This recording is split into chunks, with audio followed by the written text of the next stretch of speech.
Oh, shit. Here we go again. Fuck, people play, bro, and they're just doing 360s. All of his co-workers were gone. What could it mean? Oh, please. Are you really just doing this for the achievement? Click a door 5 times. Is that all that you think an achievement is worth? No. I can't just give these merits away for such little effort. A measly 5 clicks. Now suppose you were to click the door 20 times. I would say that's the kind of effort that warrants recognition. I accept that challenge. I have to say, I'm still not feeling the satisfaction of witnessing true effort for a noble cause. Perhaps 50 clicks will do it. Oh my god, bro. Almost certainly 50. Are you serious? Challenge accepts.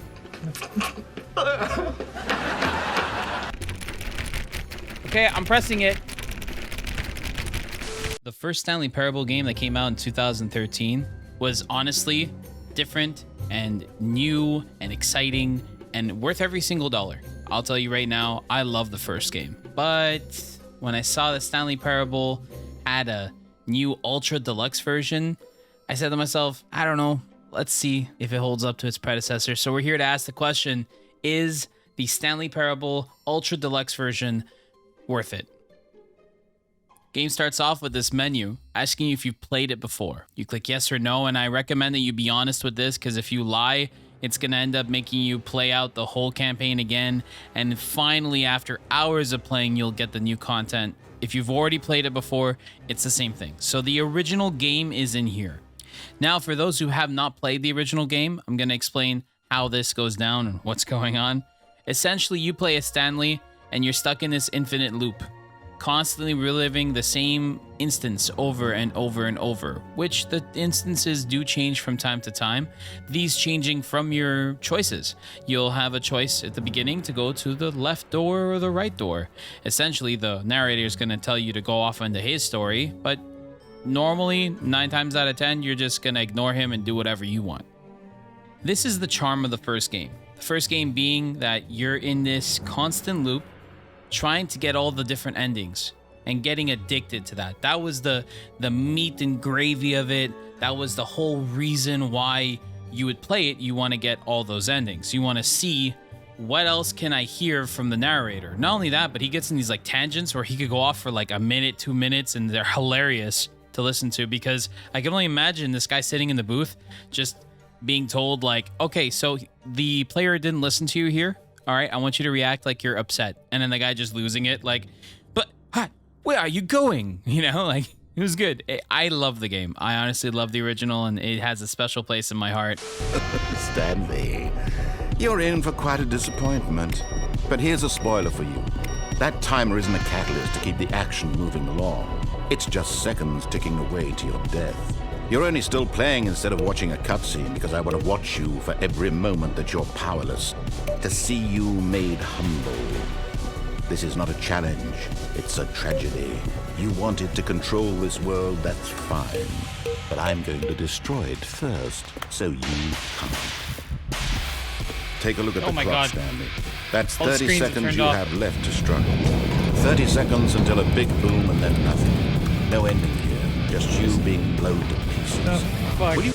For those who have never played this game, and if you're interested, I definitely need to say this is a great entry point into the whole Stanley Parable. You don't need to buy the first game. It's all in this one. All the bells and whistles, everything's included. So if you're thinking about it and you're like, oh, but maybe you have to buy the first one and I'm going to play the second, it's the same thing. They're the same game. It's just, imagine now, instead of releasing DLC, they just went and just re-released the game that we already had with a whole, like a big chunk of content. And it's really funny how you stumble into that. You actually come across a door where it says new content.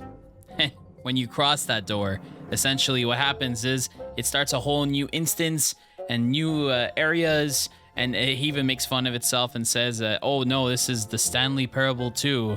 And you get this whole little bite of what Stanley Parable 2 is gonna do that's better than the first one. And they make a joke and a gag about jumping.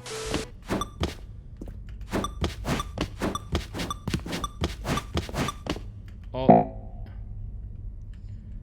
Is that it? You get only a certain amount of jumps. Is that it? By far, one of the funniest moments in this game, including the new and old stuff, has to be the new hole that they created for the new Stanley Parable 2, where it's an infinite hole and it has no end and it's infinitely deep. I died of laughter when this came up because it was that funny. So like, this is not like Family Guy chuckles like yeah, no, I actually died of laughter playing that part. And it was just so jokes. Like anything in life, nothing is perfect, and neither is the Stanley's Parable. This game is not a very long game. If you were to just play through the main story, it's about 2 hours long, and if you do all the extras and the sides, it's about 5, which means you're paying for 5 hours of content if you go looking for it. Like if you go and you dig for all the stuff, it's max 5 hours. If you're a completionist, it might take you like 8.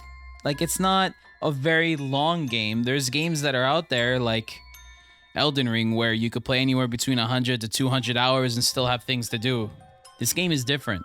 That's why the 2013 version got so much praise and awards, and it was just brought to this whole... It's on a pedestal. It's on a pedestal somewhere, and people are just looking at it like, wow, look at that. That's amazing, right?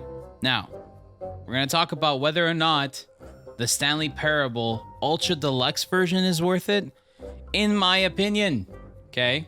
So before any fanboys get upset, in my opinion, this game is actually not worth the $30 price tag. I think that for the amount that we paid, it could have been a DLC package, or it could have been tacked on in another way where we could have gotten the content for cheaper.